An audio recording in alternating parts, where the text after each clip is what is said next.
ఇంటి దగ్గరికి తీసుకెళ్ళి ఇవ్వడం అనేటువంటిది ఇప్పుడు చంద్రబాబు నాయుడు అది తప్పు పెట్టాడు మొదట, వీళ్ళకి వెళ్ళడం ఏంటి అది ఇది అనేసి. ఇప్పుడు మళ్ళీ చంద్రబాబు నాయుడు కూడా అదే ఇస్తానంటున్నాడు కదా.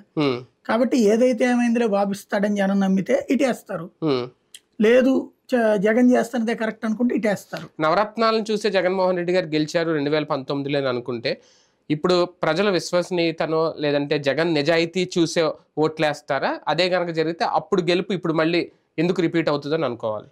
నాకు తెలుసు 2019లో నవరత్నాలు అన్నటువంటిది ఒక టాపిక్, అదే ఒక టాపిక్. నవరత్నాలు సరిగ్గా జనాలందరూ గుర్తుపెట్టుకున్నారని కూడా నేను అనుకోను.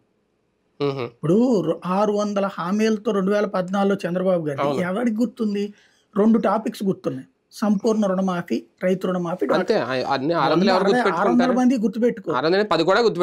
అట్లాగే ఇక్కడ 2019లో గుర్తుపెట్టుకున్నటువంటిది పెన్షన్ పెంపు ఒకటి గుర్తుపెట్టుకున్నారు, అమ్మఒడి ఒకటి, ఈ రెండే గుర్తుపెట్టుకున్నారు.